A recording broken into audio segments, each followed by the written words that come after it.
The Candyman. It was Halloween night, 1974. The neighborhood in Pasadena, Texas, was full of costumed children. For 8-year-old Timothy O'Brien, it was the best night of the year. He finished his rounds, his pillowcase heavy with candy, and went home. His father, Ronald Clark O'Brien, a respectable optician and church deacon, had already planned the horror. He had taken out hefty life insurance policies on his own children. All he needed was to collect. That night, as Timothy and his sister sorted their candy, O'Brien produced a handful of giant pixie sticks. He told the children a generous neighbor had given them out. He handed one to his son and others to a few neighboring children. Timothy, trusting his father completely, opened the giant straw. He poured the white powder into his mouth. It was intensely bitter, not like candy at all. He complained, but O'Brien insisted he drink water to wash it down. The boy did as he was told, not knowing he had eaten a lethal dose of potassium cyanide. The chemical attack was pretty quick. You see, cyanide suffocates the body at a cellular level. As Timothy lay in his bed, his cells began to scream for oxygen they could no longer use. His body, in its final painful moments, would have begun to shake violently. His vision then went dark. His heart pounded wildly, then suddenly stopped. He was dead before he reached the hospital. O'Brien played the grieving father perfectly, but the police saw through the act.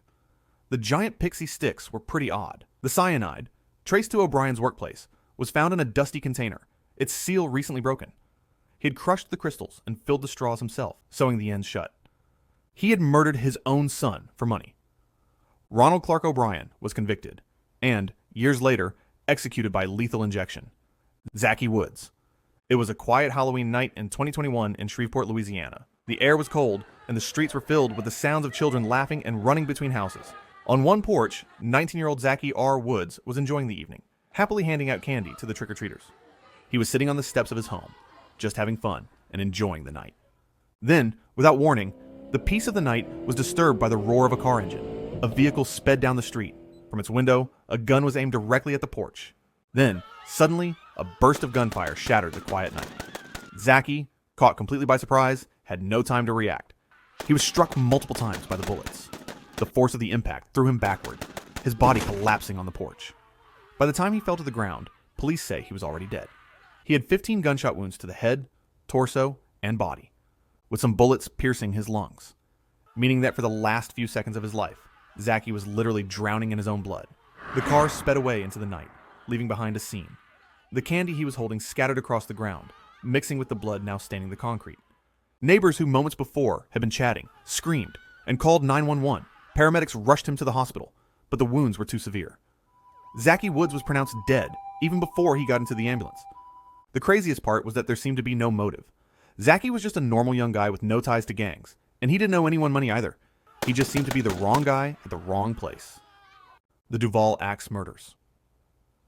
Disclaimer. There were no witnesses to what happened next, so what I'm about to tell you is only what the police could guess had happened. It was Halloween night, 1911, in Colorado Springs. The Duval family, father, mother, and their 2 young children, had settled in for the night. The house was dark and quiet. The attacker moved silently through the house, with a farmer's axe gripped tight. Frank Duval and his wife were most likely asleep, and that's why they were so defenseless against him, as the first blows fell on them in their beds. The axe blade would have landed with a wet crack, splitting bone and driving fragments deep into brain matter.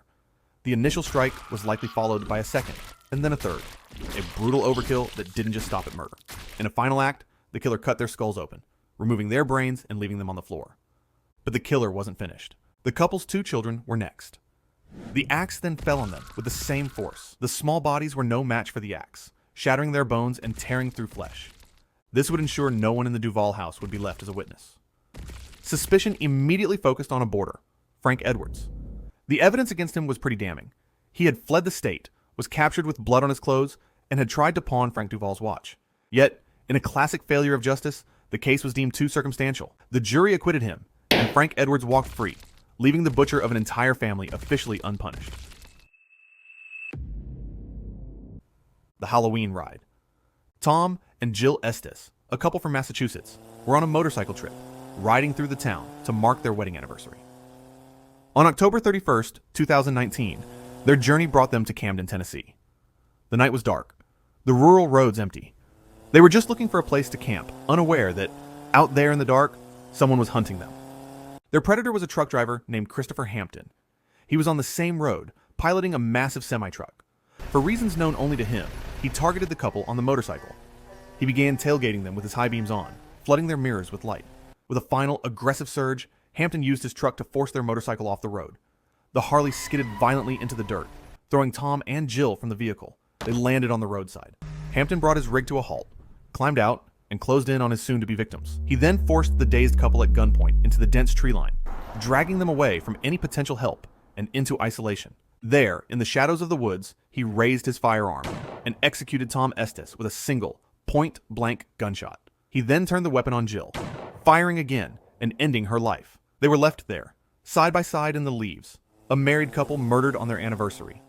Their bodies were discovered the next day. The killer was eventually caught, linked to the scene by cell phone data and ballistics, but a motive was never clear: the Halloween kidnapping. It was Halloween night, 1971, in Indianapolis. 9-year-old Lisa Ann French was among the hundreds of kids trick-or-treating. As the evening wound down, a man in a car pulled up to the curb. He lured Lisa toward his car with the simple, evil promise of more candy. Trusting the stranger, the young girl stepped closer. In a flash, he grabbed her, forced her inside the vehicle, and sped away into the night. Lisa was then taken to a secluded area where the man sexually assaulted her, but even that wasn't enough for him. He then proceeded to strangle her, his hands closing around her throat, eventually taking her life. For over 40 years, the case grew cold. The killer had vanished, leaving behind only a trail of grief and unanswered questions. Then, in 2012, a breakthrough came from old evidence. Advanced DNA analysis finally identified the perpetrator, a man named James E. Williams. But true justice was stolen.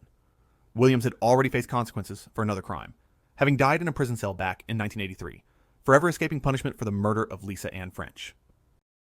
Poison ivy. A loud Halloween party was happening in a Michigan field in 2014. In the middle of the crowd was Chelsea Bruck, a 21-year-old woman dressed as Poison Ivy. She wore a bright green outfit and a red wig. It was supposed to be just a normal, noisy party night. But before the night was over, Chelsea would vanish. As the night wore on, the massive party churned, and Chelsea was separated from her friends. Swallowed by the crowd, she was just another costumed figure. It was in this crowd that she met a stranger. He seemed normal at first, but little did she know that he would become her worst nightmare. What began as a friendly encounter quickly turned aggressive. When Chelsea resisted his advances and tried to break away, the man's anger erupted. To overpower her, he delivered a single punch to her face. The blow was fatal. The force snapped her head back, knocking her unconscious instantly. The trauma to her neck and brainstem was so severe, it shut down her body's ability to breathe, causing her to suffocate. She never woke up. Realizing she was dead or dying, the man did not call for help. Instead, he disposed of her. He carried her lifeless body from the party and dumped it in a remote wooded area, hiding her among the leaves and debris. For 6 months, Chelsea was just a missing person. Her disappearance triggered a massive, desperate search that yielded nothing. The breakthrough came in April 2015, when a grim discovery was made in a wooded area: her skeleton. The only tangible clue left was a single, weathered piece of her Poison Ivy costume. That single weathered piece of her Poison Ivy costume was more than just fabric. It was a direct link to her killer. Investigators identified it as part of a specific, mass-produced costume. They then took a strategic gamble. They released a clear image of the costume's unique plastic clasp to the public, asking if anyone recognized it.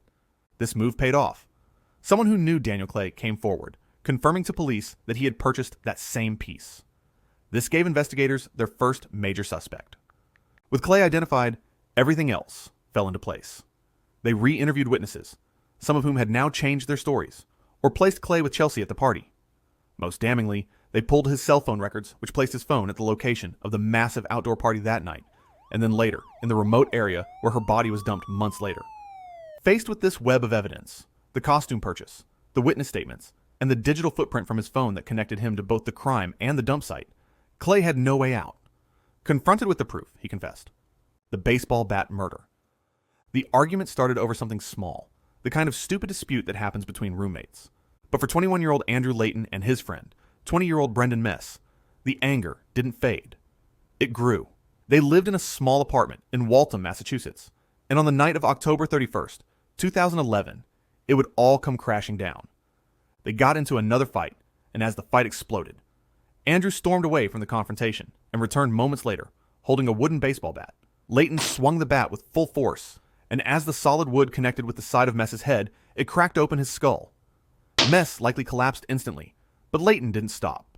He stood over his fallen friend and brought the bat down again and again, pulverizing his skull. He hit him so much that blood and brain matter sprayed across the floor and walls. But the bat to the face wasn't enough. He went to the kitchen and retrieved a large, curved knife and then turned his attention back to Brendan Mess's body. He used the knife to nearly decapitate his former friend. He then stabbed him multiple times in the chest for good measure. The craziest part is that Layton then simply left the apartment, leaving his dead friend behind. He was arrested days later, his clothes still stained with his victim's blood. In 2013, he pleaded guilty to 1 count of second-degree murder and was sentenced to 2 consecutive life sentences, making sure he would die in prison. Thanks for watching.